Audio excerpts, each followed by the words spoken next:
Alabama has a new media star, Representative Patricia Todd. You'll never guess what she's done.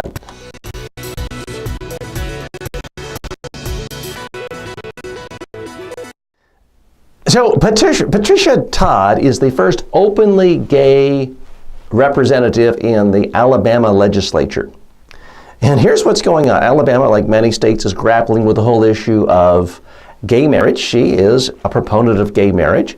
She's not happy that a number of her colleagues on both sides of the aisle are saying they are voting against gay marriage because they believe in traditional marriage, where one man, one woman, together, sex only in marriage under the auspices of heterosexual marriage in a traditional marriage.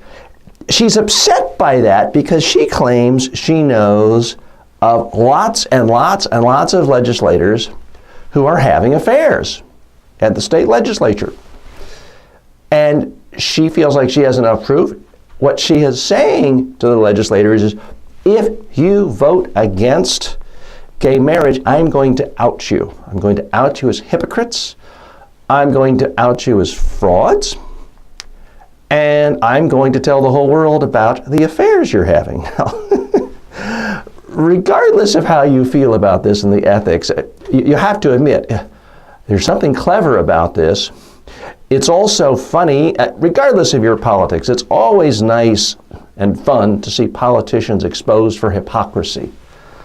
And I think we can all agree that this, regardless of whether you're for or against gay marriage, there is some element of hypocrisy here. Now, I don't think this is going to help the representative gain a lot of fans and support in the future for other legislation, but it's definitely getting her attention.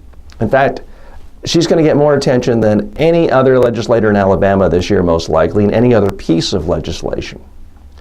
So as a way of getting attention, shock value, it's a brilliant, brilliant media hook. We've seen Larry Flynt do this before at the national political level, where he went after politicians who tried to impeach Clinton for fooling around with Monica Lewinsky, and while they were doing the same.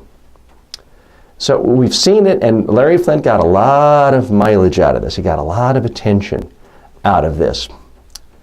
And now we're seeing this state representative as well. It does show that increasingly the line between personal and professional gets blurry, and it does mean you better get your house in order before you start making moral pronouncements about others.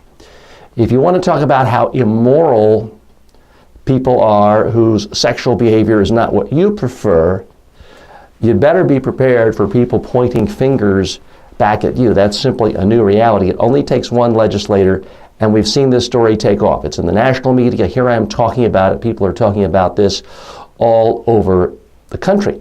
Now, does this mean there's going to be gay marriage in Alabama because this legislator has essentially extorted or through threat gotten what she wants? Well, I'll let others be the judge of that, but it's an absolute beautiful, beautiful media hook. And I also find it fascinating, having lived in Alabama, worked in the political system, and seen what's going on there. And I can tell you, I don't know in this respect if Alabama is much different from other states, but I can tell you there is something about politics where it's still largely men in legislatures. They are far away from home when they are in state capitals. So much of state business is done through late night parties, open bars, and legislatures tend to hire lots of young, attractive women. I don't know why. So the idea that there are legislators across the aisle who have affairs, perhaps lots of affairs, perhaps a much higher percentage than the general population, strikes me as exactly dead on. That is what happens, ladies and gentlemen. I'm TJ Walker. Thanks for watching.